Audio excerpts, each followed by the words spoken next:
You let me know when you're ready. We're on. Good evening, everyone. Will the meeting of the Planning and Zoning Commission for Wednesday, June 17th, please come to order for the benefit of all of us, as this is our 5th time hosting a virtual planning and zoning meeting. Our procedures will be as follows. 1, when you first enter the meeting, you will be in a virtual waiting room until the meeting host admits you, which will take approximately 5 minutes prior to the posted start time of the meeting. 2, please be aware that your camera, if you have one, and your microphone will be muted by the meeting host when you enter the meeting. You can turn on your camera at any time so that you can be seen by others if you choose to. In order to run an efficient and orderly meeting in this new virtual environment, unless stated otherwise, the meeting chair during the meeting host will keep everyone other than the commission members muted. You will still be able to hear everything said by the commission members, even if you are muted and or your camera is not on. There will be the opportunity for public comment during the hearings, at which time public participants will be unmuted. 3, the secretary will read the call of the meeting as published according to Governor Lamont's Executive Order 7B. 4, during the public hearing, the applicant will be invited to present the application, explaining to the commission and others present what is being requested. The meeting host will share all related documents on the screen as needed.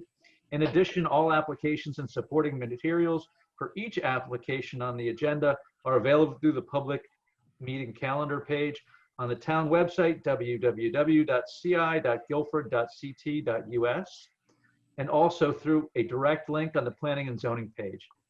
5, comments of town agencies will be read for each application if there are any. There will be clarifying questions from commissioners. Do I add on the page? Sorry. 6, there will then be the opportunity for clarifying questions from the audience. Please raise your hand through the Zoom platform and wait to be called on and unmuted. 7, the applicant will then have the opportunity to address any questions or concerns raised by the public or commissioners. 8, once the public hearing is closed, the applicant is free to leave or remain for the balance of the public hearings and regular meeting, during which the commission will try to reach a decision on each application. Each applicant will be notified in writing as to the decision of the commission and has the right to appeal to Superior Court if desired. 9, decisions of this meeting are available the day after the meeting by calling the Planning and Zoning Department at 203-453-8039 or emailing planning.zoning@ci.guilford.ct.us after 9 a.m. All voting taken tonight by the commission will be by roll call vote. All commissioners and staff will identify themselves for the record before speaking. Seated this evening are the following members. Scott Edmond, please wave your hand. Thanks, bud. Sean Cosgrove. Richard Wallace. I'm Phil Johnson. Jamie Stein. Frank DeAndrea. And Michael Basso. I don't suppose, so we don't have Matt and we don't have Alan, correct? Correct. Correct. So Richard, do you have the legal notice? No, I do not. Was there anything to notice for this one? This is a continuation of a public hearing for Vigliotti and for Great Harbor NAP, which has subsequently been continued again. So no, as the legal notice had already run for the previous meeting. So there's no legal notice. So would someone like to make a motion to continue Mark Knapp to the July 1st, 2020 meeting? So moved. Very good. Second? Do I see a second? Thank you. Do we need to vote on that or can we just approve that? You need to vote. Okay. Scott Edmond? Yes. Thank you. Sean Cosgrove? Yes. Richard Wallace? Yes. I will also vote yes. Jamie Stein? Yay. Frank DeAndrea? Yes. Michael Basso? Yes. Thank you. We'll move it to the first. Next item on the agenda. Vigliotti Construction, Long Hill Road, map 96, lot 1, 1C, 2, 2D, zone R5, 31 lot, re-subdivision continued from 6-3. Hello, Chuck. How you doing? Very well, Mr. Johnson. Yourself? I'm living the dream. Aren't we all? Sounds good. Good evening. Is there any correspondence, Aaron, you want to read first, or you want me to just dive right into it? You want to do your presentation first, Chuck? That's fine. It's pretty limited. I mean, I don't want to belabor this. Put up the subdivision plan. Not right away. I mean, Alright. if the commission, I'll just bring everyone up to speed. We had there's an open space subdivision on Long Hill Road in between the school and Spruce Lane. 76.83 acres total parcel area. Actually, it's several parcels that will be combined. About 69.2% of it's going to be used for open space. We received 3 letters, one from Janice on June 15th, addressing all her comments. We also have one from Erin Mannix, June 16th, and I believe we put the last piece of the puzzle together today, I believe. That was an agreement by one of the adjacent landowners to take part of Lot 4. There was a panhandle on Tamarack Lane, a proposed road name. So the adjacent homeowner agreed to take possession of that so we don't have an unusual shaped lot there. And we do have comments from Kevin McGee, and it appears that we've addressed all the concerns. And Erin, if you want to have anything else to add to that. I can, yeah, I'll share the plan with the commission so they can refresh their memories here. Okay. And members of the public. Are you able to see that here? So I guess that's it. Okay. can you detail for us any changes to this plan since our last presentation? I mean, I know it's been an ongoing process. Right. Most of the comments were actually addressed during the wetlands. So those were the major revisions on the plan. The lot configuration, as I said, lot 4, which is the first lot on the left. There's an existing house that's currently a rental. It's owned by Jared Smith. He agreed to take possession of this little panhandle right in there. And that was really the only configuration. The rest was just verbiage on the plan. And actually, I believe there was a second sheet, C2. We have 2 sheet C2s. One will be filed with the subdivision, where the final Mylar. It just cleaned it up a little bit. There was so much detail on the original set. So we'll probably rename that C2R or something just for clarification. Erin, that was something I meant to talk to you about. And I was thinking about how we're going to get that plan on there and still have this plan on here. We'll have to designate it something else. C2, you mean the revised Mylar? Correct. The one that we're going to use for Mylar. The record subdivision map? Correct. I thought that was this sheet. It is. It is. We could just replace it, but there was a lot of there was other details on the other sheet too. That's something we can work out and make sure all the information that was talked about is on there. I don't know. Did you have a chance to review it? This, Yes. I believe there are so many revisions. I believe this is the latest plan that Tony from Stevens and Associates had emailed over this morning. There were just a few dimensions missing here and there, and like one of the issues, and we can read through the staff memos, but like Chuck had said, that one concern was that both Janice and I had vocalized in our memos was the irregular lot shape, to try to reduce some of the irregularities here. And one opportunity presented itself with this panhandle of lot 4 is actually the adjacent property is owned by one of the co-owners of this subdivision. And so Attorney Tim Lee worked with John Dillon, the attorney for Jared Smith, to agree to have that land transferred to 2161 Long Hill Road to avoid that irregular shaped lot here. So that was one of the improvements, from staff point of view, that the applicant worked with us on. A couple other were some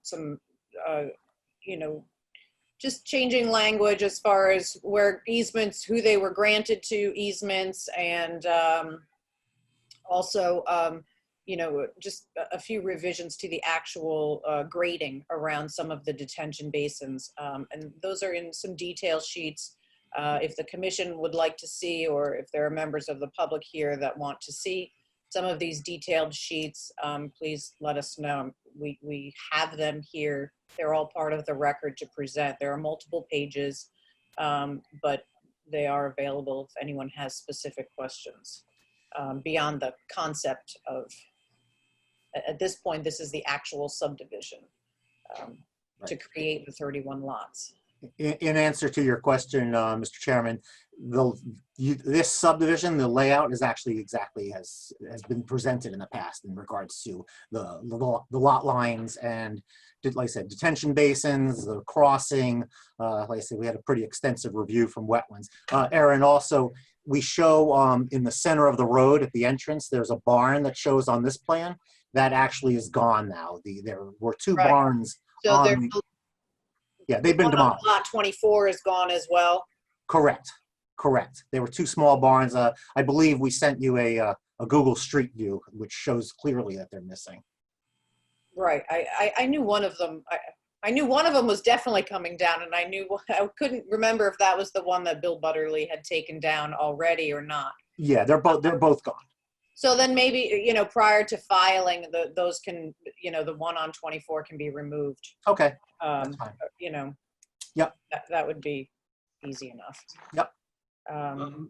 Why don't I read in the memo from Kevin McGee, environmental planner, so we can Sure, I can keep things moving. Well, This is from our environmental planner, Kevin McGee, RE subdivision approval, Vigliotti Construction, Long Hill Estates, East Long Hill Road, Guilford, Connecticut. The applicant is proposing to construct a 31-lot open space subdivision with an approximately 1,350 linear foot road and a dedication of 53 acres of open space. This open space subdivision protects the important natural resources of the on-site inland wetlands, vernal pools, pond, steep slopes in the West River. The dedicated open space would extend to the open space along the West River from Bittner to the proposed subdivision and potentially in the future to the property to the north. Sections of the proposed open space area have informal trails connected to the Bittner-Baldwin Trail System.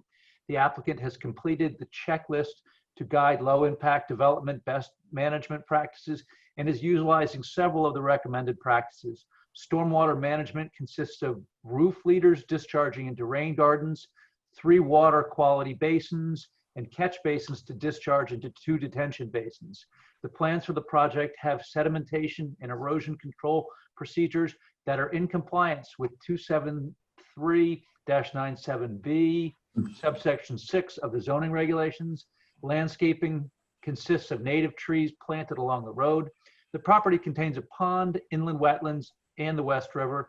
The Guilford Inland Wetlands Commission at its March 19, 2020 meeting voted to approve the regulated activity for the construction of a road with utilities installed of a 12-foot wide box culvert, rebuilding a pond outlet structure, installation of detention basin B, WQB1, WQB2, and WQB3, driveway construction to lots 26, 27, and 28, and the creation of 4,725 plus or minus square feet of wetlands as mitigation, and the construction of a walking path to Baldwin School with conditions along with favorable referral with the conditions for the planning and zoning approval. The Board of Selectmen at their meeting held on June 1 voted to unanimously accept the 53 acres of open space to be dedicated to the town of Guilford as part of the Long Hill Estates East subdivision and recommend the Planning and Zoning Commission, in accordance with section 272-41B1F of the subdivision regulations, that the town accept the open space contingent upon approval of a town meeting. Recommendation for conditions of approval: 1, the town of Guilford zoning enforcement officer should be notified to inspect the sedimentation and erosion control measures prior to site work. Soil stockpiles should be contained by silt fencing or hay bales.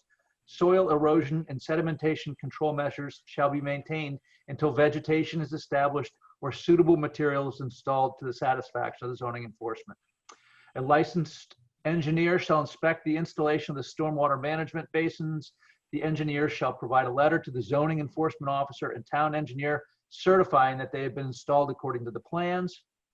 To assume future compliance of stormwater management system in accordance with section 273-75F of the zoning code, a written maintenance and operation manual for all water quality control basins located on private properties. The manual should provide provisions for yearly inspection, maintenance of the stormwater system, and yearly reports to the town engineer.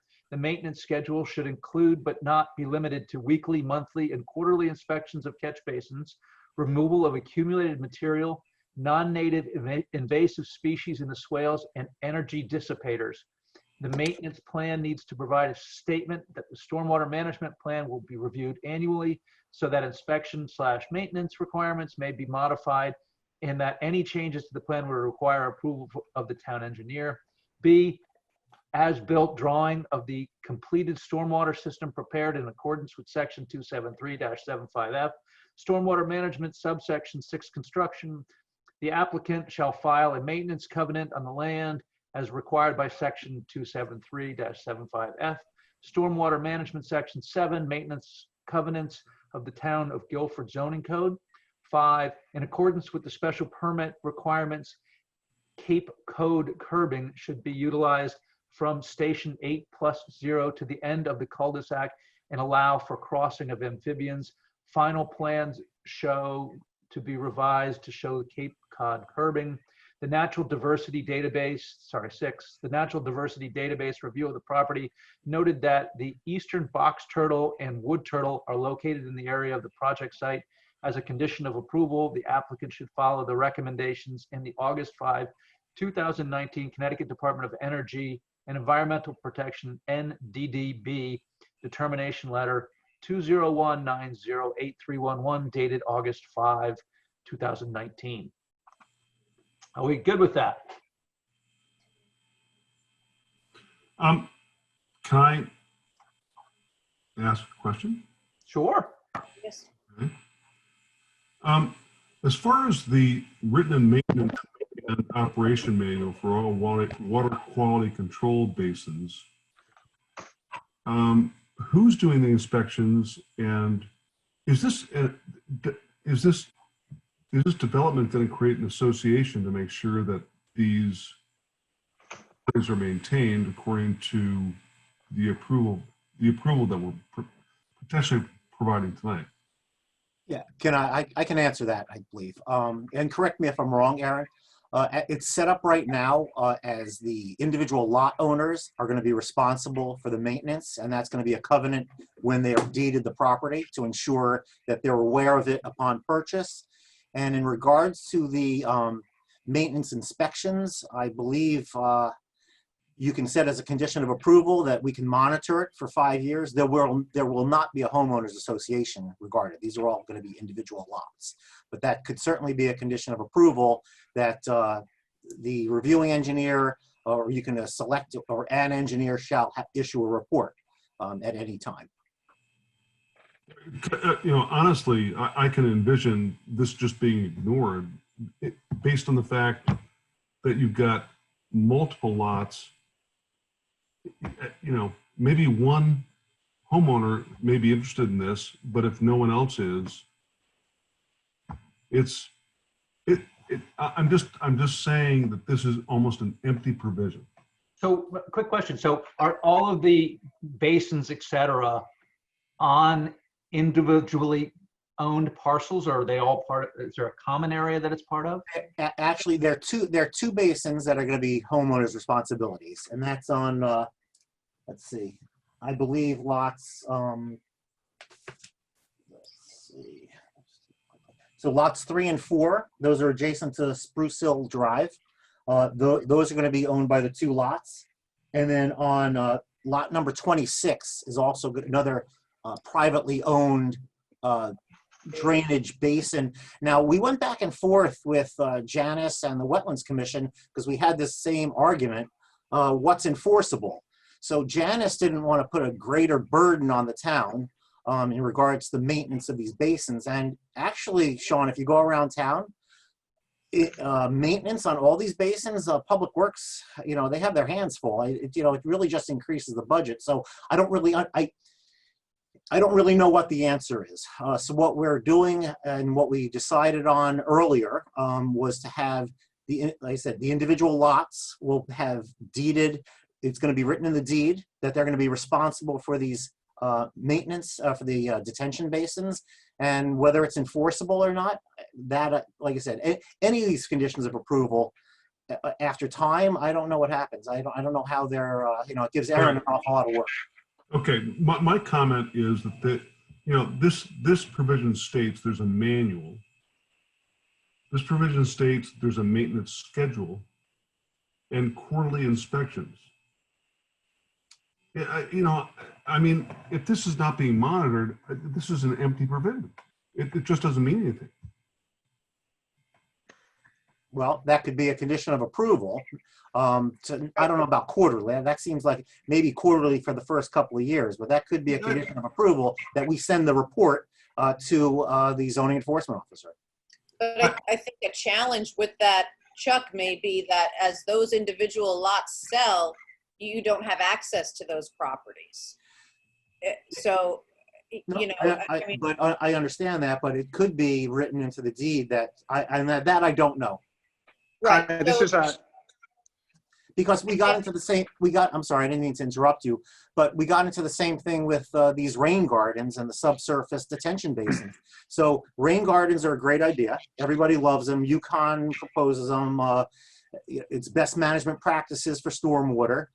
Yet the reviewing engineer, Bob Weway of Cotaspati, said, what's the point of having a rain garden? Because after a while, they fill in, the homeowner plants grass, and even though they show on the plans and they're a great idea, there is no follow through and there is no maintenance on any of these. So Yeah. Sean, I don't know what the answer is, to tell you the Yeah, truth. well, you know, I just don't know why this provision is written by Kevin McGee if there's no enforcement, no The, inspection, the no. provisions, Sean, are written also because of, you know, MS4 regulations that are passed down to the towns to regulate, you know, stormwater and water quality.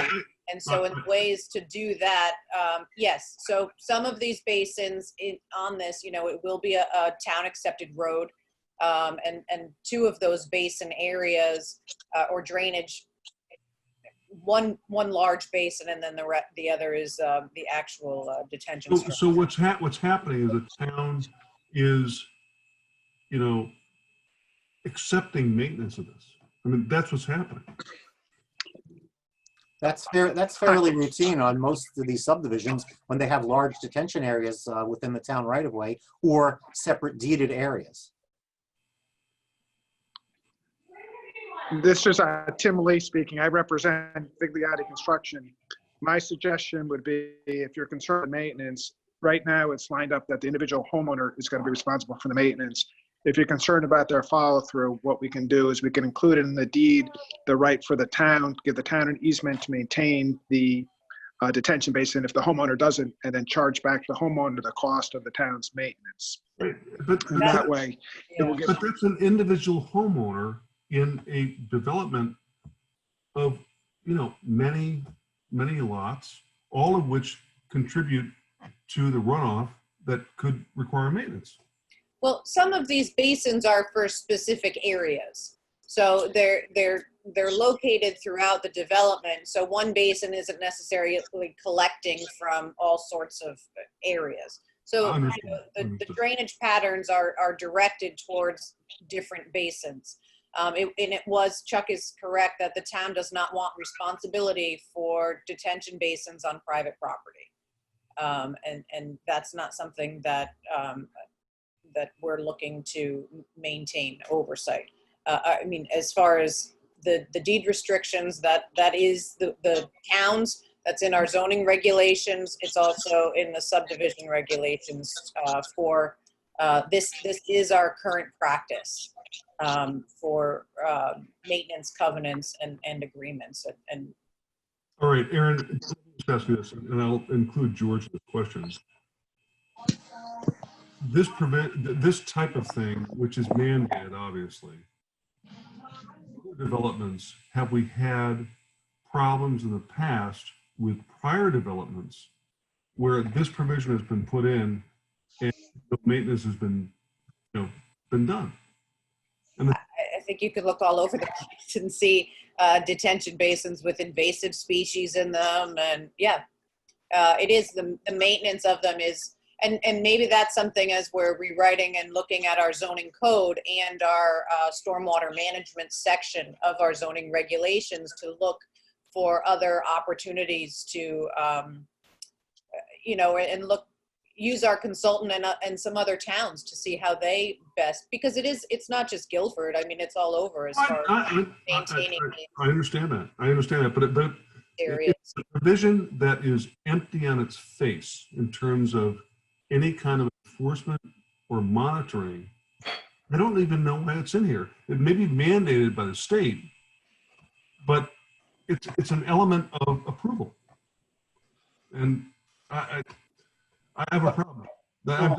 For example, Sean, if you, the Walgreens on the corner of the Post Road and River Street, the entire parking lot has subsurface stormwater basins in there. I don't think, since it's been approved, I don't think anyone has looked at those ones. Just for an example, and that's all on private property. So I don't know if Walgreens ever follows through. Erin, do you know anything about that drainage system? That was before me, so no. I understand that, but the file to open that right, up. but to Sean's point, I mean, you're not going to, when you retire, the next person is going to be responsible. So this is something that should be addressed. And the engineering department, I know our assistant town engineer has been, she's relatively new into her position as well, going through, and the engineering department is responsible for our reporting to the state, and part of that is the monitoring. So having that database of where these detention basins or stormwater management basins are in town, and checking on their conditions, that it is absolutely a commitment to the town to.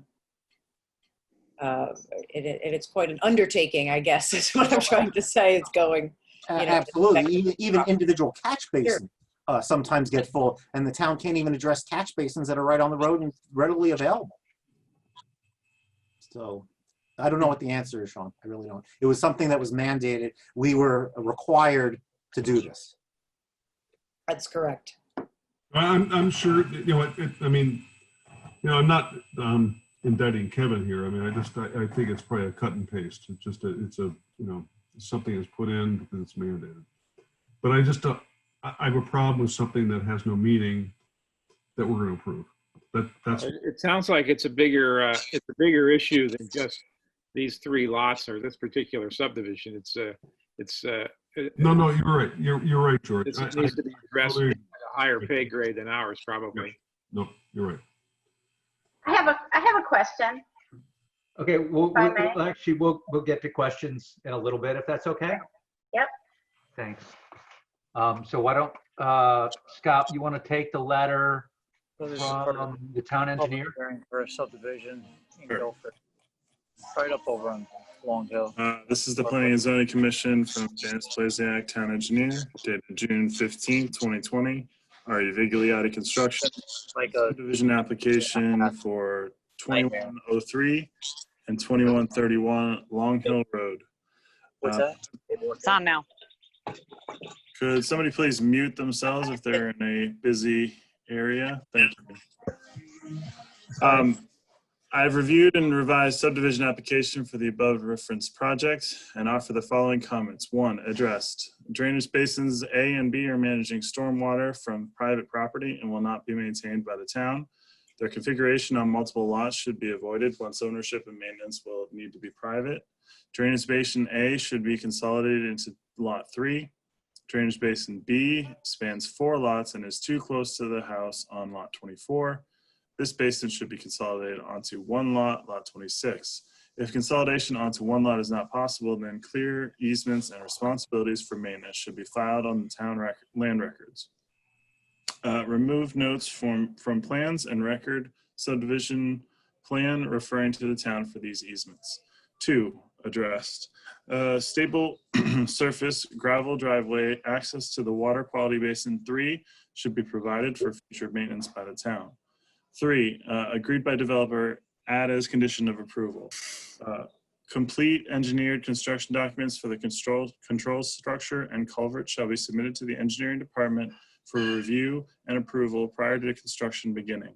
The developer will be required to have qualified on-site inspection of infrastructure construction during the project. Material testing and certifications demonstrating compliance approved by the developer's engineer shall be submitted to the engineering department for final approval. As-built plans and details shall be submitted to the engineering department. 4, addressed.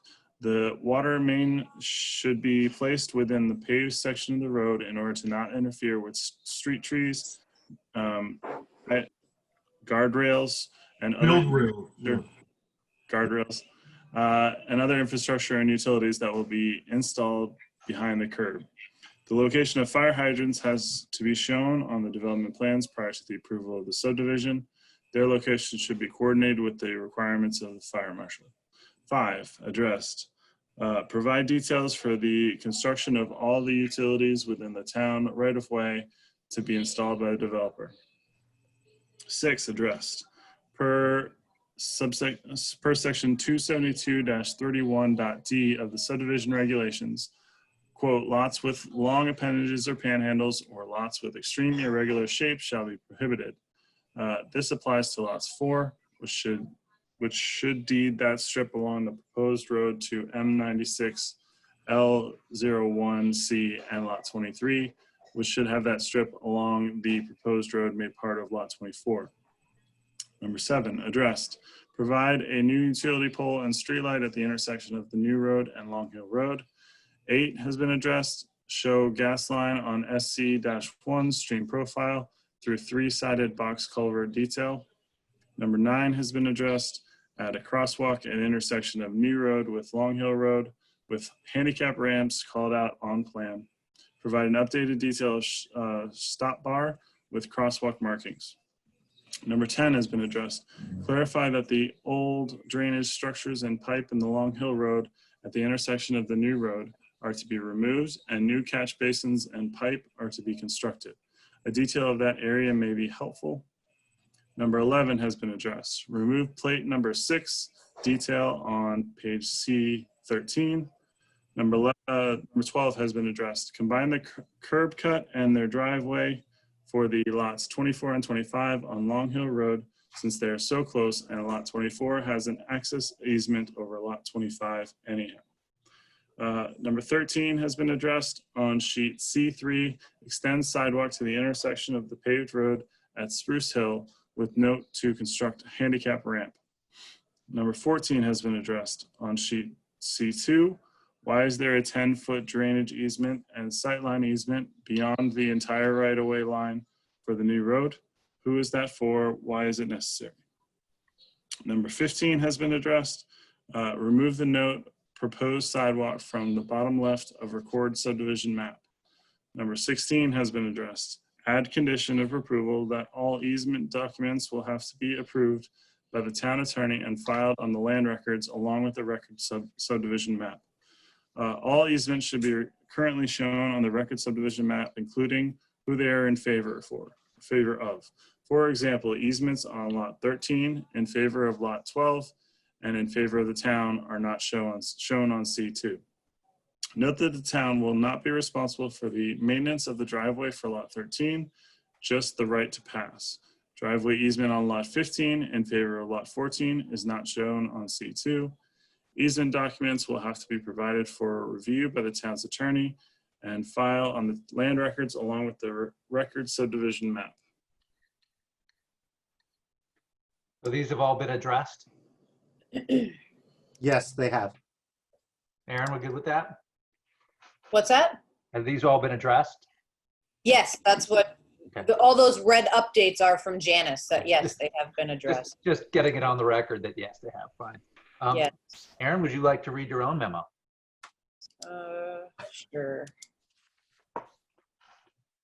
June 16th, 2020 memorandum to Planning and Zoning Commission from Aaron Mannix, Zoning Enforcement Officer, regarding Vigliotti Long Hill Estates East re-subdivision application for 31 lots for residential open space development.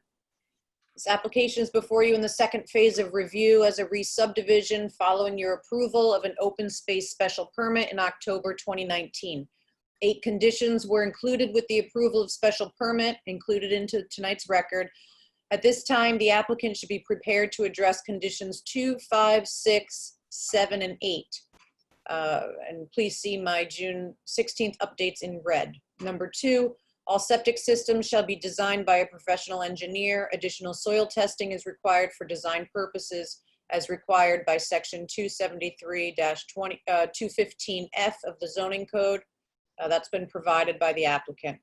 Number 5, comments of the town engineer in memo dated 9/18/19 be addressed. And yes, Janice has, see her memo, those have been addressed. Number 6, bulk standards to be amended to state residential accessory structures less than 200 square feet and less than 10 feet in height shall have a minimum setback of not less than 10 feet, and the statement be included in the filing of the special permit on the land records. The special permit has not been filed on the land records yet. And the special permit has been filed on the land records, and it does include this language in number 6. Number 7, final plans for subdivision include a sidewalk along Long Hill Road frontage and a footpath from the end of the proposed cul-de-sac to the town-owned property, Baldwin School. This information is provided in the site development plans. Number 8, disposition of any open space created pursuant to this special permit shall be in accordance with section 272-41 of the subdivision code. And as Kevin had mentioned, this was approved by the Board of Selectmen, and the letter is here in the record that we can read. In addition to the comments offered by the environmental planner and the town engineer, I offer the following. Number 1, we're missing owner's permission to make this application. That has been submitted. Number 2, site development maps and record subdivision maps shall be updated to meet all the requirements in section 272-25, table 6 of the subdivision code. The following items should be included as conditions of approval. Table 6 in the subdivision regulations requires on the record map center line of proposed streets with station points shown at 100-foot intervals from the intersection of the center line with the street right-of-way line as the point of origin. It also requires the location and width of the pavement. This information shall be provided on the record subdivision map prior to signatures and filing. Since curve table and line table are provided, the frontage and driveway grade chart shall be removed from the record subdivision map. Remove wetland and open space shading, purple line, soil chart, and 50-foot wetland review line from the record subdivision map. Include note to remove barn from lot 24 as it will not comply with zoning. E, the easement should state which lot they refer to instead of respective owners. I believe the most recent map that I had shown you has addressed all of these items, but when I wrote this, I wasn't sure if the map would get here in time. Number 3, as I mentioned previously during the application for special permit, this proposal does not comply with section 273-31D lot shape in the subdivision code. Insofar as practicable, the side lot lines in all lots shall be at right angles to the street on which the lot faces or shall be radial to the street line. Panhandles and long appendages shall be prohibited. The applicant has addressed these panhandle shaped lots. Number 4, section 272-32E interior lots where owing to specific concerns of topography, streams, inland wetlands, or other natural conditions, the construction of streets or the design of lots with required frontage is impractical or would destroy natural features that should be retained. The commission may approve interior lots provided that a request in writing setting forth the conditions and reasons is made with the application. The applicant has provided waiver requests. Number 5, section 272-32 streets, just to refer to Janice Plasiak's memo. Number 6, section 272-33D, stormwater management plans. In addition, a stormwater management plan shall be submitted. That was addressed on sheet C9 and in Janice Plasiak and Kevin McGee's memos. Number 7, section 272-34 easements. All easements shall be clearly drawn on record subdivision map, and their dimensions have been provided in the curve and line charts. Section 272-35 driveways. All driveways shall have a minimum 12-foot traveled way, minimum 16-foot cleared, and all right-of-ways shall be a minimum of 20 feet. No more than 3 lots shall be served from each driveway. Please update plans to reflect compliance with this section. That has also been provided. Section 272-36, all monuments shall be shown in accordance with this section. That also has been provided. Number 10, section 272-43, street trees. All proposed trees shall be indicated in accordance with this section. That also has been noted. Number 11, section 272-44, fire protection. Fire protection water supply plan should be submitted and referred to Guilford Fire Department. The hydrant locations have been shown. Number 12, section 272-46, E&S control plan shall be submitted as part of this application. Please submit all necessary documents in compliance with this section. This has been addressed on sheet C9. Number 13, section 272-51, all waivers requested by the applicant shall be made in writing. This has also been submitted. Number 14, all recommendations and conditions of the Inland Wetlands Commission approval shall be incorporated into this application and reflected in updated plans and documents. This has been done so on sheet C5. Thank you. So it sounds like there was a lot of work done in the last week or two in terms of trying to get this prepared. Well, we're used to it with this subdivision, so. Okay. How many revisions to date, Chuck? Well, exactly. We may be done. I'm not sure. Can speak to that. Yeah, We've tried. There is a letter from Attorney John T. Dillon to the Town of Guilford Planning and Zoning Commission. Attention, Philip Johnson, Chairman. Aaron Manick, Zoning Enforcement Officer, 50 Boston Street, Guilford, Connecticut.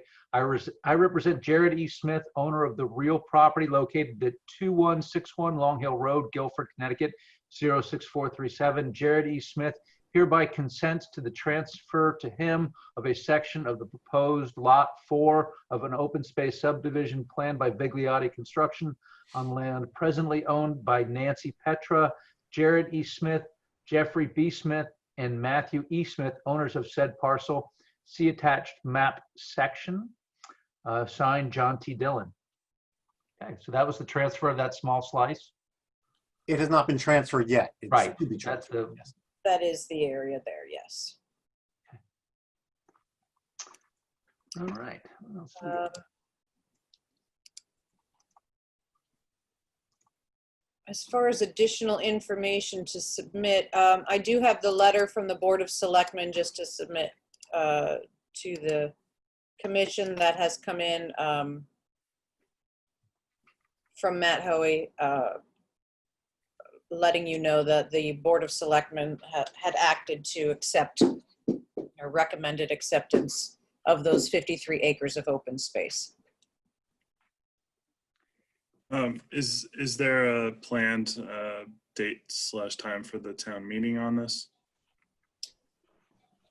That I do not know.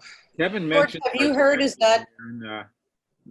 Mentioned that there's tentatively a town meeting scheduled sometime in July on another matter, and that this would be, assuming Planning and Zoning Act approves this tonight, this would be added to that agenda. I don't remember what the date was. But it was a date in July. So a town meeting was scheduled and this would be added to that town meeting. Okay. Should we wait on comments for the letter from Tom Standish, or should we read that in? We do. I was going to say we do have one letter in opposition, and I believe there are some members of the public here tonight. So why don't we do this? Why don't I read in this letter? And then we'll ask for questions from commissioners, questions from the public, and then comments in favor and comments against, if that's okay. Sure. So Guilford Planning and Zoning Commission Chair Philip Johnson and members, my name is Tom Standish and my address is 1945 Long Hill Road, Guilford. I also own property at 1931 Long Hill Road, Guilford, and rear lot at 1945 Long Hill Road. I would like to go on the record opposing the re-subdivision by Vigliotti Construction for various reasons.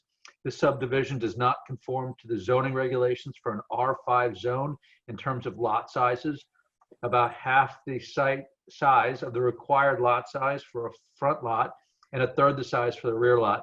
It appears the purpose of this plan is to incur the least amount of cost in development for the benefit of maximizing profit.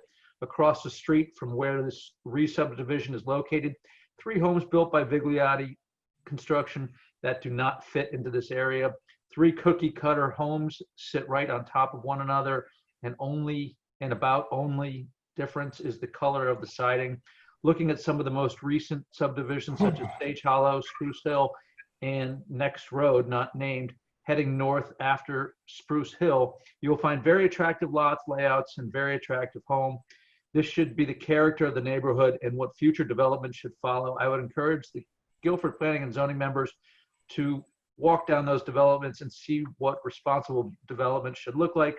Regarding leaving 51 acres of open space to the town, if the town approves the subdivision, I do not know how they would develop all that property, since they would only have one way out among other factors. Developing all that land would cost a large sum of money and effort by Vigliotti Construction, and in my opinion, that is the reason for proposing this subdivision. Furthermore, in this area of town and school, we already have 61 acres, and Bittner Park is another 45 acres. Is more open space necessary? The Guilford Land Trust has approximately 2,807 acres in town. Currently, all this open space in this area around this re-subdivision is seldom used at all. There are also large blocks of private land in town that is available or would probably be developed at some point. If you allow one builder to disallow zoning requirements, how can you stop another developer from doing the same? Also, why should my zoning requirements be different from an out-of-town developer? To be fair, the landowners in this area, if re-subdivision is approved, the town should change the zoning requirements to R3 from R5. In conclusion, I am requesting the Planning and Zoning reject the re-subdivision. If Vigliotti Construction would like to develop this land under the current zoning regulations, they have every right to do so. Best regards, Tom Standish. So, I think we all appreciate that this is an open space subdivision, so it doesn't fall under the same requirements of the R5 zoning. Correct me where I'm wrong, George or Aaron. That's correct. This was his arguments really are perhaps more relevant to the special permit that you approved back in October, I guess it was a year or so ago. You authorized the open space subdivision, this particular subdivision, when you approved that special permit. That resulted in the smaller lots that he's objecting to. Okay. With that read into the record, I'm going to ask if there are any questions from commissioners with respect to the application. I do, Phil. Sean Cosgrove. I'm curious. Are all of these houses in the subdivision going to have identical designs, or will they all be different?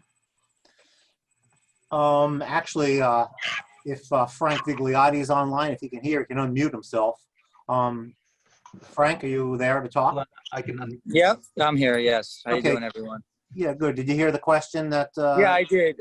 We have about 4 different house styles with the ability to change up the house styles, not only by, siding color, but exterior features, different size front porches, decks. We custom build primarily. We do a couple spec homes, but primarily we just custom build homes. So home buyers have not only the opportunity to pick different models, but then make many different changes to those houses.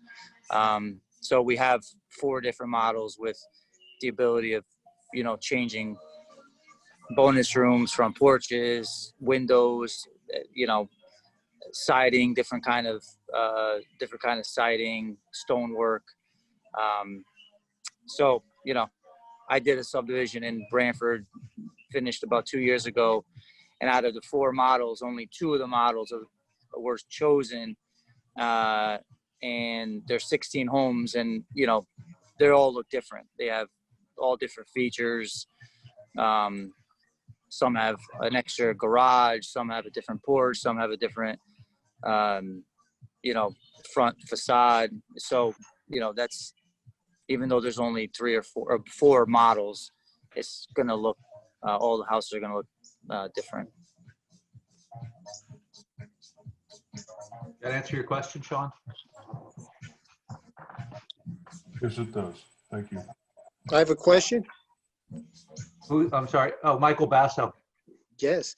What is the average house size going to be on this, within the development, Frank? So I'm still finalizing what house, you know, house styles we're going to end up going with. But right now, the smallest one is in the high 1,800 square feet. They're all 3-bedroom, 2.5 baths. And then the largest one is 2,200.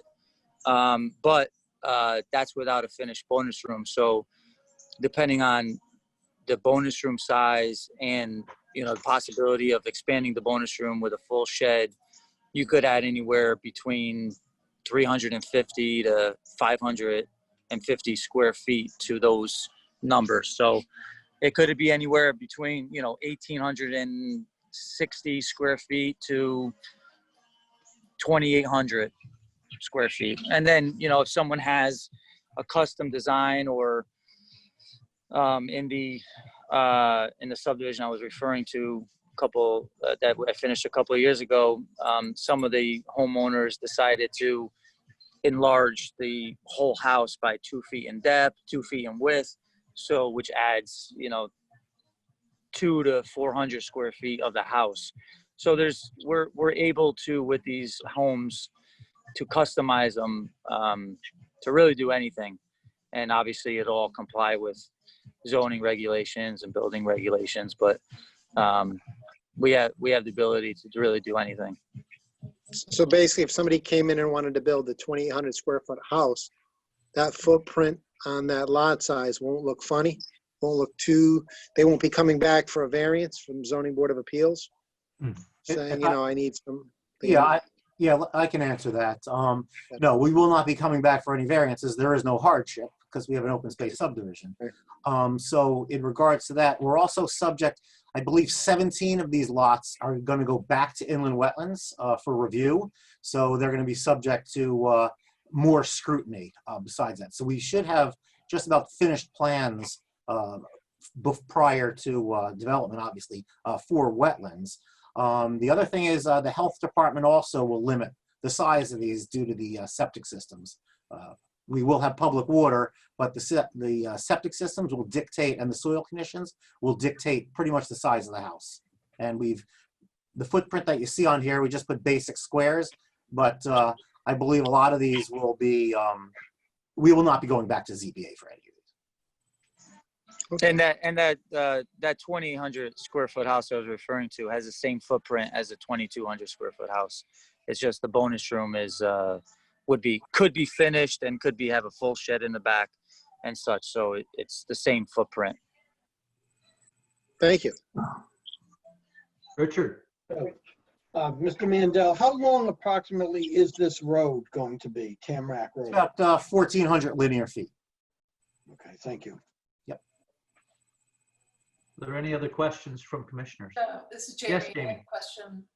Going back to Sean's earlier comment about the maintenance of the stormwater management implementation, I just wonder, so I don't know enough about this. So the catch basins are meant to capture stormwater runoff from the new road and the new properties? If I may address that. Sure. Yeah, so there are about 5 or 6 separate watersheds that are on this property. So the goal is that pre and post development is that you have 0 increase in runoff, the rate of runoff. So the catch basins on the road catch the road drainage, And those they have 4-foot sumps in them. Typically, you'll have a 2-foot sump in a catch basin. But the theory is a larger catch basin with a larger sump, there's more settling going on.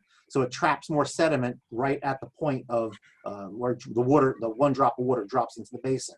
Once the basins fill up, they then go to these detention basins, which further, we capture the first inch at a minimum, and we can throttle the flow off-site. So that's what we've achieved with these basins. That's why during construction, these basins are put in almost immediately during construction to trap any sediment. And then after post-construction of the road, then they go ahead and they clean them out, and then the final design is built for these detention basins. In regards to the individual houses, also you're creating more impervious surfaces. So the roofs, patios, that type of infrastructure will also create a faster speed of runoff. Mm-hmm. So in order to mitigate that, that's why we have individual, most of the drainage will go into smaller basins. So we have sub-basins proposed also. So is it not possible in the design of each home to have some certain features, like perhaps a detention tank or larger French drains, or it's interesting you mention that. It's interesting you mention that. Property piece out of it. Originally, that's the design we came with. That's when I discussed having the individual rain gardens or having stormwater subsurface. That was our original proposal. The reviewing engineer said that's a terrible idea because once they fill up, no one's going to maintain them. I mean, we get back to Sean's comments about maintenance. So the theory is that if you have one larger basins, that there's a higher chance that someone's going to maintain these, as opposed to having 31 individual rain gardens or subsurface detention basins. So that's why we try to throw everything into these larger basins, because there potentially is more monitoring, and that's the goal of any of this. But any of these plans are only as good as enforcement. And I've worked in a lot of towns, and I'm very familiar with a lot of town public works departments, and it's a problem. But it is required on these subdivisions to mitigate the first inch at a minimum, and the pre and post development. Thank you. Are there any other questions from commissioners? With that said, I know, Lindsay, you had asked earlier, you could ask a question. So if I can unmute you, if your question is still. Yes, actually, it's about the basin. All right. For the record, can you state your name and address? Lindsay Lane, 2103 Long Hill Road, Guilford, Connecticut. Thanks. So we purchased this land knowing there was going to be the development, but we didn't realize there was going to be basins, because at the time that wasn't in the plans or anything. We bought the house knowing there's no ponds near it, and now there's going to be a pond kitty corner to our property, or catch basin. I have small children. Are there going to be fences around the catch basin? Because it's, my toddler's going to get into it and drown instantly. Yeah, Erin, can you show that on the map? The area that she's looking at, I'm not really. I think it's lot 26. Are you looking, you want just the record subdivision map, or do you want me to do a? Yeah, the record subdivision map is fine. Fine. Just so we get a sense of it. You're talking about this one here? Yep. So my property is just on the road. So just west of that. Yeah, that is it. Yep. Yep. So these basins are only 2-3. They're not very deep at all, and ideally, and they do have outlet control structures, so they don't fill up. And the side slopes on them are safe. I mean, you can't just walk on the edge and fall in and drown. There is a side slope, so people are warned if they're trespassing on someone else. They call it an attractive nuisance sometimes, but I don't believe that these are a dangerous. So a toddler can't drown in 2 inches of water? Oh, absolutely. A toddler can drown in a 5-gallon bucket. They have warnings on those. So yeah. I can control that on my property, but if there's if a pond is put in, it should have, I used to work for the state of Florida on drainage. That's what I did, was drainage ponds, and they all were mandated to have fences around them. And so Yeah, we are not proposing, I mean, it'd be tough to do maintenance if you have, to get in there if it was fenced. and I don't gated, believe, fenced and gated. like I said, anything could be dangerous. That I agree with. Right, so, but There it's is an existing pond on the road already. And these basins, they're not really ponds. They detain the water temporarily. And yes, they could fill in. And I'm not going to say a toddler couldn't drown in that.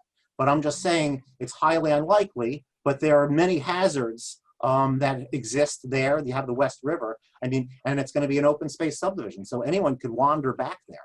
So just like how the letter was saying how the R3 size is not congruent with what's existing, but you guys passed that back in October, and that's fine. But the pond is also not congruent with what is existing there, and that's my concern, is that there was no ponds around I passed on a better lot in a better neighborhood because there was a pond nearby. And now there's going to be a pond right next to my property, and I don't think that's fair.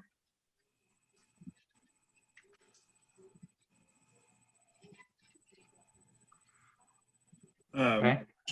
Thank you. George, possibly George, you could speak to what we require return in terms of detention basins and if they're required to be fenced or anything like that. Not that I know of. As far as I know, there's no requirement that they be fenced. It's not like a pool. I mean, a swimming pool does have to be fenced, but this as Frank said, it's not exactly a pond, but this depressed area that could have water in it would not, there's no requirement that I know of that would mandate that it be fenced. Certainly, if there was a requirement to that effect, it would have to be fenced, but in the absence of that, maybe just as a point of clarification, you can get town council to comment on whether or not, not just on a going forward basis, Especially if such benefit. Yeah, especially if it's not going to be maintained by the town, but by the homeowner. It's, if it probably will fill up, and over time, since there's not really going to be any maintenance done, because it's like an empty. Okay. I wanted to bring it to concern. We can do that. Can we, George, just find out if there are any regulations? Yes, we can look into that. Okay, great. So if in fact there are regulations pertaining to the requirement to fence those, they would be made advised. Either way, we'll find out whether or not it's a requirement or not. Right. Okay. Okay. Thank you very much. Certainly. Are there any other questions from the public? And I see that a bunch of people, we don't have video, so I do not know. Bill, can you hear me? I'm sorry. I unmuted. Sorry. I'm Yeah, sorry. pick up, if you could say your name and address for the record, that would be terrific. Sure. It's my name is Pat Witherell. I live at 56 Spruce Hill Drive. I wanted to talk to Chuck about the possibility of putting in a border. And I think it would be appropriate. I have the lot that borders 6, 7, 8, and 9, 4 non-conforming lots. And my concern is, although the houses are going to be up front and the border on my property are going to the back of the lots, these 4 lots, it's overgrown now completely. And I don't know what's going to happen in the future. And if I've got 4 lots there and I've got 2 people that decide to park an old truck back there or anything else, it's really not what I had assumed when I bought the property. I mean, I knew that at some point the Smith Tree Farm may get sold, but I never imagined that it would be divided, my lot would be divided or bordering 4 separate properties. So what I'm asking is the possibility of maybe a 20-foot border along my property. And I think I talked to Chuck about this in one of the very first meetings, but I don't think I'd ever officially said anything about it after that. A border being like screening or? No, trees. you know, anything to give me some type of a buffer from those lots. Well, certainly you would have the option to do that on the back of your property, right? I don't have room, Phil. The pool, my pool is like 6 feet away from the rock wall. I could do it on probably well, I don't need anything on 6 or 7, probably 8 or 9 lots, 8 or 9. I really don't have any, or 7 and 8. It'd be difficult. It'd be difficult to put a border there. And I don't think, you know, putting 20-foot buffer on the other side of the rock wall, I don't think that land's ever going to get used. The septics are in between. The houses are up front, then the septic, and then the border on my property. So that's, you know, it's just something that I thought would be appropriate, since when I moved in, you know, these are 4 non-conforming lots. These are you know, not anything that I expected to border my property. Well, I mean, And I have to be fair, you're also going to get a huge advantage with, you know, 52 acres of open space being dedicated to the town. I know that. I know that. But I'm gonna have If I could point out a couple of things, Sure. Patrick. I mean, technically, these are not non-conforming lots. These lots do conform with the special permit, the open space special permit. So they're not. I mean, that's semantic, but they're not non-conforming lots. There is also a rear yard setback that will apply in this particular zone. I don't. I'm looking at Erin right now. Maybe if she knows offhand. I think it's 20 feet. So there won't be any buildings within 20 feet of the property line. Okay. In terms of junk vehicles, or you mentioned trucks, You never know. those would not be permitted under the zoning regulations. You know, unless they're registered. You know, unregistered motor vehicles, junk vehicles, would either violate the zoning code or the town blight ordinance. So we do have that enforcement capability. If there's something, you know, like one of the property owners puts something really terrible back there, or dumps their old camper back there, whatever it might be. Well, they could. I mean, they could. You never know. I mean, they could put anything back there up against my property. That could violate the zoning code or the blight ordinance. Okay. And actually, Patrick, the 2 of the lots, lot number 7 and 8, they're about 120 feet from the property line that we're showing on here, and the septic systems will be actually in between. And I remember when I surveyed that, as you said, it's almost impenetrable. We could barely walk through there. Right. So thick. So I don't believe Mr. Vigliotti is going to go ahead and do extra landscaping when it's already impenetrable, and you really can't see more than 15 feet. So I know, but at this point, I understand. Right, Chuck, but it's so overgrown at this point. It's just coming over into my property. So it used to be beautiful back there. Now it's just total vegetation just coming over. And once they abandoned the tree farm, that's what happened. It got completely overgrown. I understand that. I understand that. So, all right. Okay. All right. All right. So if we need to address this in any further because of these, and I know you said they are conforming. They're conforming because of the open space, but they're nowhere near the property size of what's on Spruce Hill Drive or around. So that's what my concern is. So you're putting these smaller lots in abutting mine, and I have no clue of what's going to happen to those properties in the back of those properties.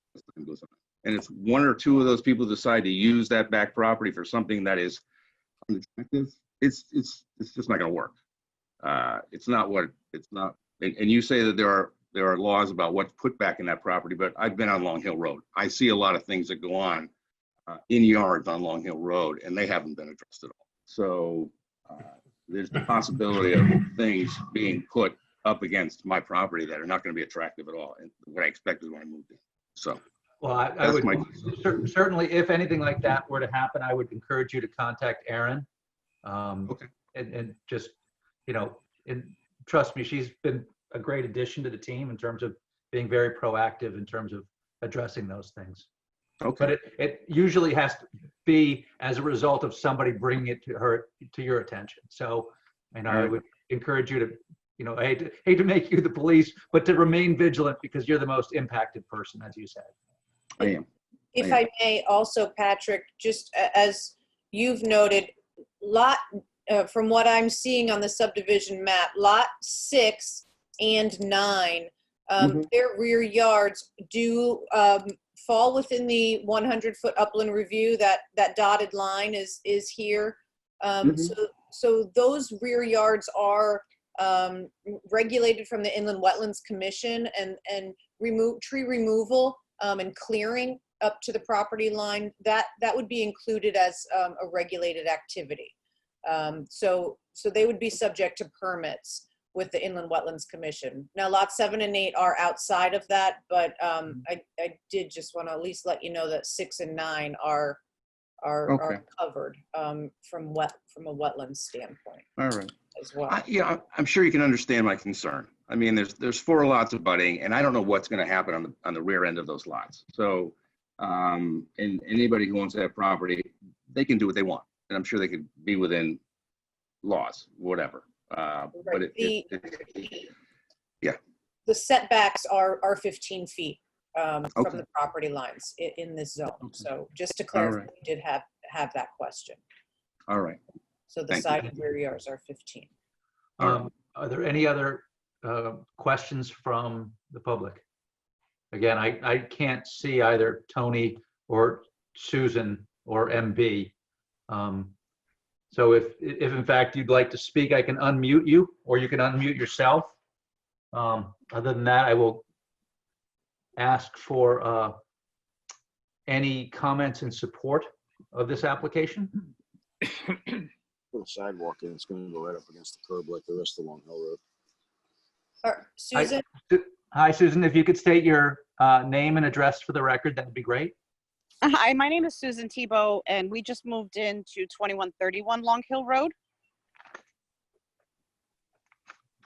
Welcome. And I have thank you. We've moved in from out of town. I just do have a question on the proposed sidewalk that's supposed to go down Long Hill Road.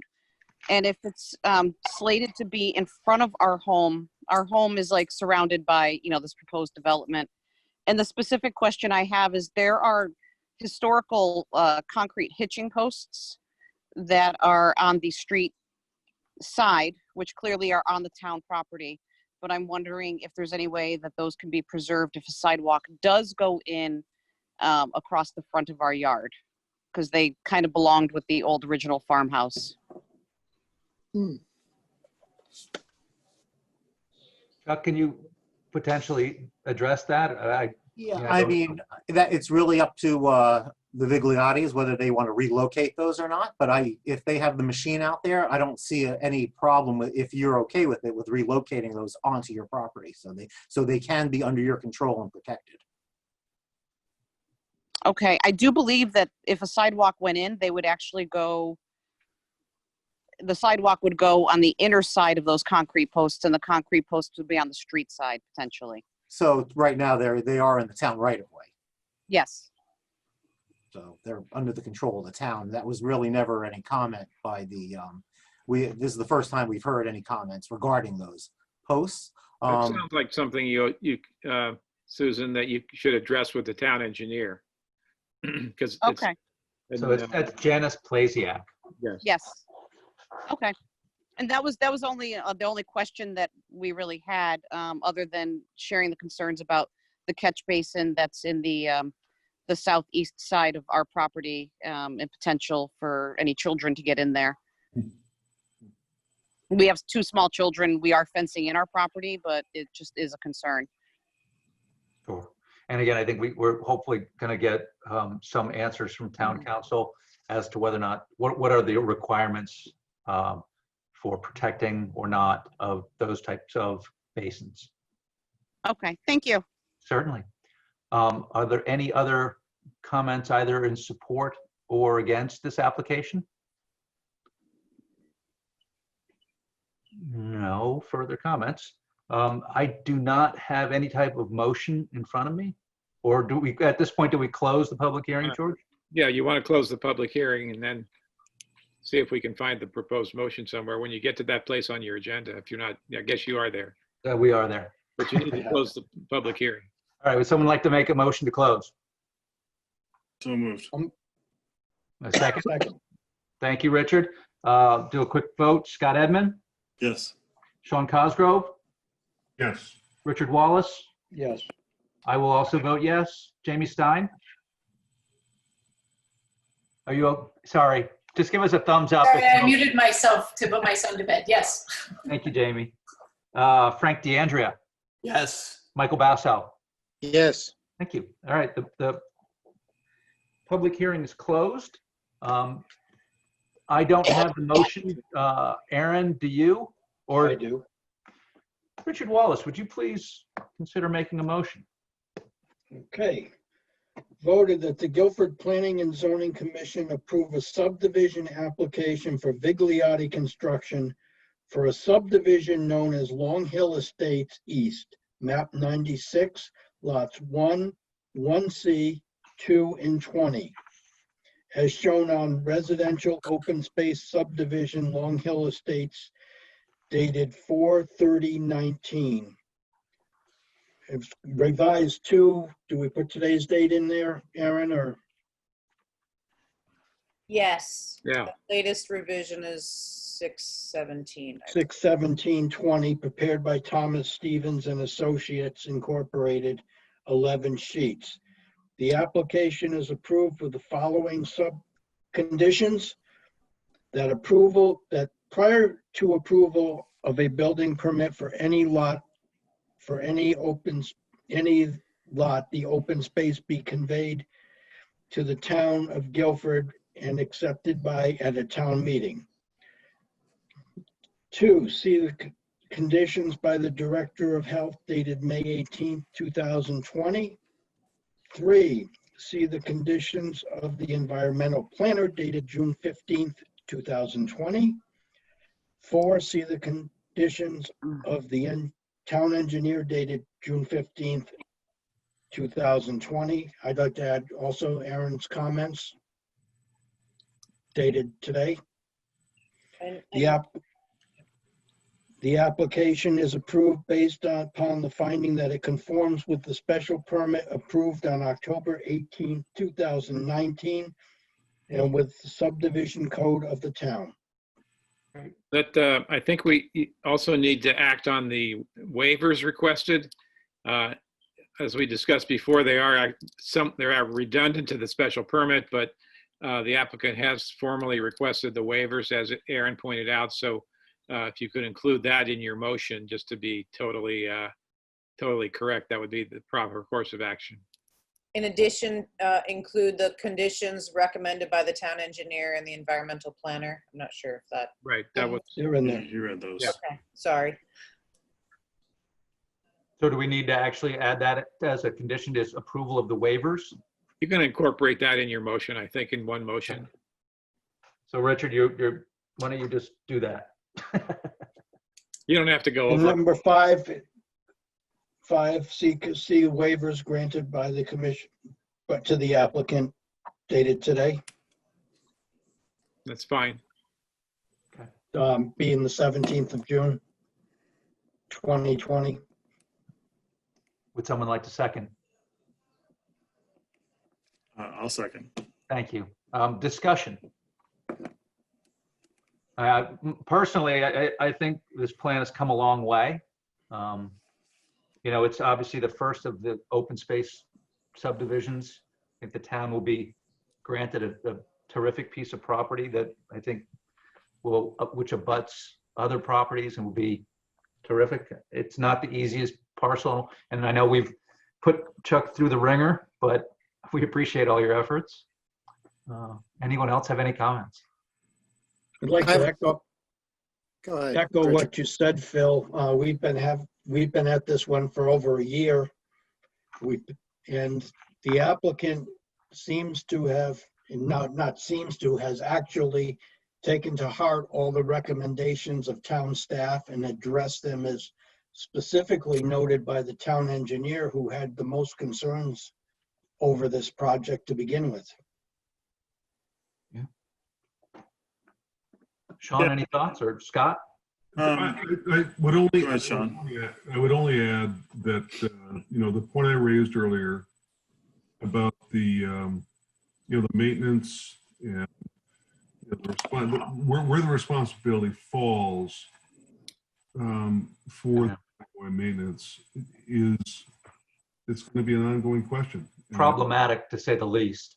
Problematic, and it's it's mandated. I get that. I understand why it's in Kevin's memo, but I really don't like empty things that we're going to approve. That's my final comment. Yeah, it's not just that, Sean, but just doing a little editorializing here. Stormwater maintenance and management by local governments is a huge issue, especially with climate change, increasing storm frequencies. In New England towns, many of the municipal and private stormwater management structures and infrastructure very old, hardly able to take care of current rainfalls. Going to be a real challenge in the future. It's going to be a very expensive proposition for local governments to take on the stormwater management of the infrastructure we have. But I think we're going to have to do that. We're going to have to face that as a town and as a state and as a country. George, I couldn't agree more. This is Jamie. With that in mind, is it not prudent to then have a condition of approval being maintenance and monitoring of the stormwater management protocols by the engineer of the project? I think, Chuck, you had mentioned that as a condition of Our approval. town engineer, I think, has specifically said that she is not recommending that the town today take on this additional responsibility of managing more stormwater structures on private property. So no, I'm sorry. I'm trying to say that I felt like Chuck had said earlier that the developer could take on, as a condition of approval, a 5-year maintenance and monitoring package. But then who takes care of it afterwards? Well, so I think it's. Well, 5 years. That's when it defers to the property owner. Yeah. Now keep in mind that this stormwater management is something that we're doing on subdivisions that have been planned and developed over the last 5, 6, 10 years. Prior to that, we didn't do stormwater management. Yeah, so this is still a significant improvement over what used to be the common practice in land development. Right. So it's a step in the right direction. It's not a final solution to these problems, but it's still a big improvement over what was done before. Even if the homeowners do not maintain these systems, I think it's still a big step over engineering and development practice that we did 10, 15, 20 years ago. That's a good point, George. Incrementalism does get us somewhere over time. Scott, any comments? I was going to mention, this being the first open space subdivision that we've had this regulation on the books for 10 years, George, or something like that. It's nice that we're finally utilizing this. Obviously, it was put in our zoning code to incentivize pieces of land that might not have been able to be developed for other reasons. So it's nice to see this happening. I appreciate everybody's work for it to go through. And as Aaron said before, we are working with Glenn Chowder on revising our regulations. One of the topics will be the open space subdivision regulation. So I'm sure we're going to take up the stormwater management, both in the context of open space subdivisions and also in the broader context, Sean.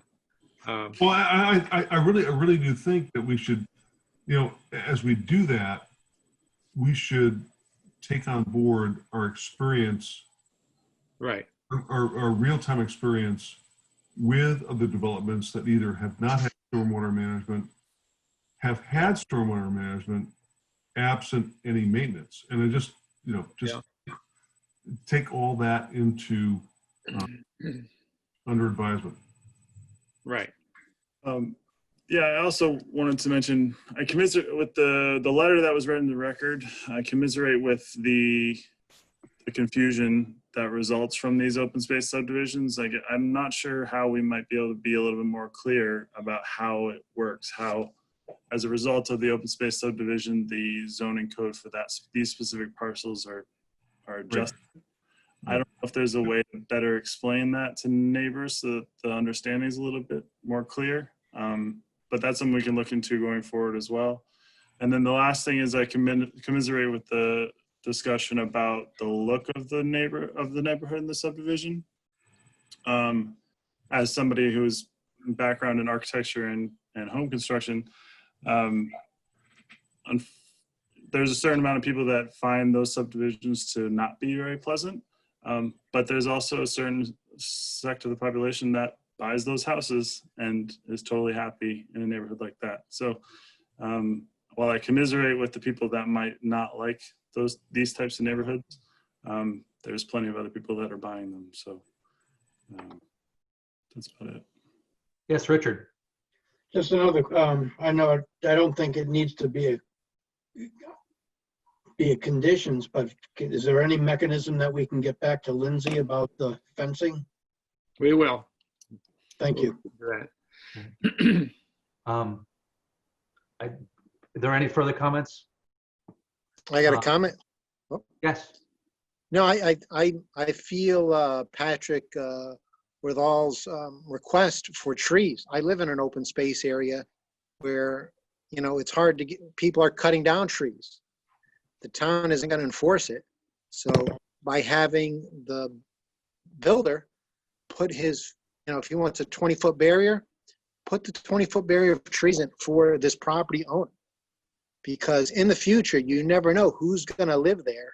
They could put a camper back there. And to get the town to enforce to do something is another matter. So I'm for putting in a request for me to vote yes for the trees and for this gentleman that came and spoke against, wanting, a barrier of trees. I don't think he's still on this call, No, but I would encourage him to talk to the builder. And certainly, typically builders are understanding of plights of their neighbors, and he could talk to them and they might potentially come to an agreement. I don't know if we have the authority to be making those as a condition though. Yeah, kind of. when I was on planning and zoning appeals, we made conditions, we put conditions in order for things to be met. I don't see why we can't do it here. I mean, the reality is any homeowner, after they own the lot outright themselves, could go cut those trees down. They could.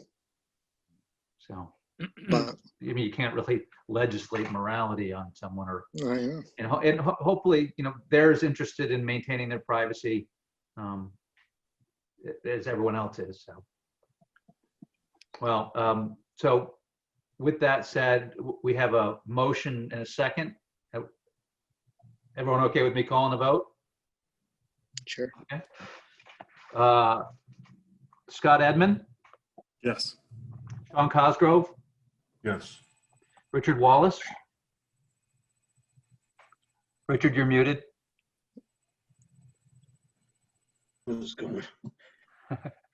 Yes? Yes. Thank you. I will vote yes. Jamie Stein? Yes. Frank DeAndrea? Yes. And Michael Basso? No. Okay. The motion passes. So, good. Congratulations, Chuck. Thank you for your effort working through that.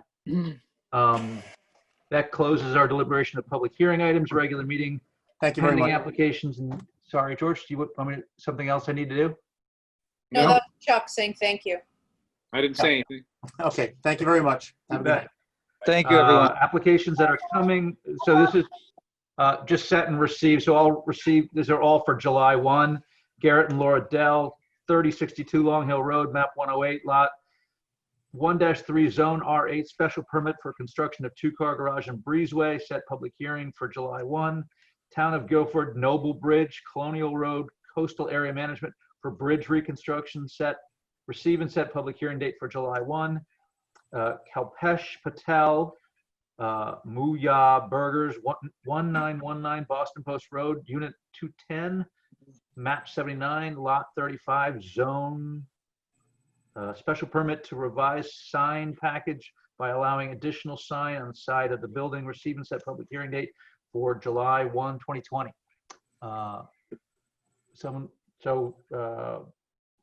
Bill? Yes. The copy I have says July 17th for Patel. Aaron? Yeah, I believe some of those are CAMs and those should be the 17th. So the CAM is the town of Guilford? Yep. Yes. Correct. Okay, so I'll amend That it. needed the 30. Let me see here. Lisa, if you can pipe in here. I believe this is, okay, yes. So the agenda here on the website, Laura and Garrett Dell would be July 1st, 2020. Yep. Town of Guilford, Noble Bridge would be July 17th, 2020. Patel, this is for 1919 Boston Post Road. That would also be for the 17th of July. Okay. And Zimmerman will be for 8/5 as they are applying for a variance. I don't even have Zimmerman. That is heard. All right, I'm going to do a quick roll call vote for all in favor of receiving and setting public hearings. Scott Edmund? Yes. Sean Cosgrove? Yes. Richard Wallace? Yes. I will also vote yes. Jamie Stein? Yes. Frank DeAndrea? Yes. Michael Bashoff? Yes. Thank you. Other business approval of minutes. I had the opportunity to review them and they appear to be substantially correct. Has anyone else had a chance to review? Aye. Any comments or questions? I'd make a motion to approve the minutes. So moved. That would be, can I get a second? Second. Oh, gotcha, Jamie, good. Quick vote, Scott Edmund, Yes. Sean Cosgrove, Yes. Richard Wallace. Yes. I will vote yes. Jamie Stein, Yes. Frank DeAndrea, Yes. and Michael Bassow. Yes. Thank you very much. With no further business We before. have don't we have a mandatory referral to do? Do I not have, You're not looking, my agenda is just. you're not looking at the new agenda I sent you. Somebody help me here. Throw me a lifeline, would you? The one on the website was not accurate either, Lisa. Yeah. And we do have a mandatory referral. Okay. I've got it.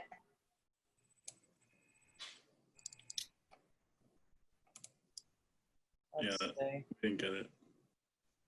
It's to accept the open space easement on the affordable housing development on State Street. Okay. So, Here it is. Yeah, there we go. Oh, the one on State Street. Oh. This was the Green Planet right. Yeah, Chris subdivision. Whitmer. Right. Boy. So, I can't, because of the way this sets up, I can't. I don't know what the heck I opened this in. I apologize. I mean, Can you see it? my We're all papers cutting are all- off the I right can side read of it. I can read it if you'd like. I can see it. Sure, go for it. I can't see the very top, but now I'm. Hold on. I don't know. There we go. To the Town of Guilford Planning and Zoning Commission. Attention, Philip Johnson, Chairman. Aaron Manick, Zoning Enforcement Officer, regarding 50 Boston Street, Guilford, Connecticut 06437. Oh wait, I'm reading something from John T. Dillon now.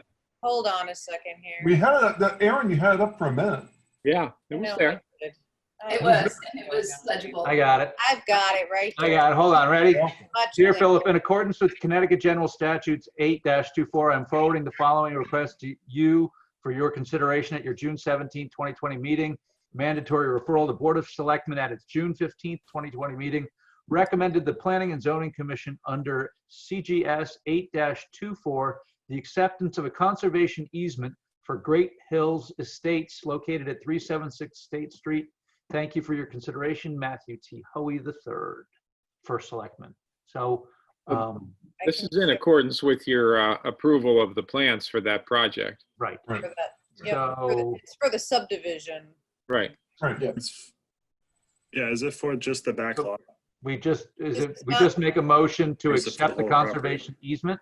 You already did that. You're approving the mandatory referral. Okay. Yeah, this is perfunctory. Okay, fine. Would someone like to make a motion to approve this? I so move. Okay, Second, second? second. Thank you, Richard. I'll call the vote on this, unless there's discussion. I don't think there's discussion on this, right? No? Okay. Scott Edmund? Is perfunctory a word? Perfunctory. Perfunctory. Yes. Oh, yes. Thank you, sir. Sean Cosgrove? Yes. Richard Wallace? Yes. I will vote yes. Jamie Stein? Yes. Frank DeAndrea? Yes. And Michael Basso? No. No, you don't want the easement. No. Okay. Well, it passes. It passes. Is there anything else I need to do? I'm kind of flying by the seat of the pants. With no further business before the planning and zoning. Spoken like a true chairman. Would someone like to make a motion to adjourn? So moved. I so move. Okay, we got a motion and a second, and I'm not even gonna do the roll call. You can just raise your hand. All in favor of adjourning the meeting. Thank you very much. Appreciate all your efforts. All right. Bye-bye. Thank you. All right, guys. Have a good night. Thanks a lot. Thank you, everybody.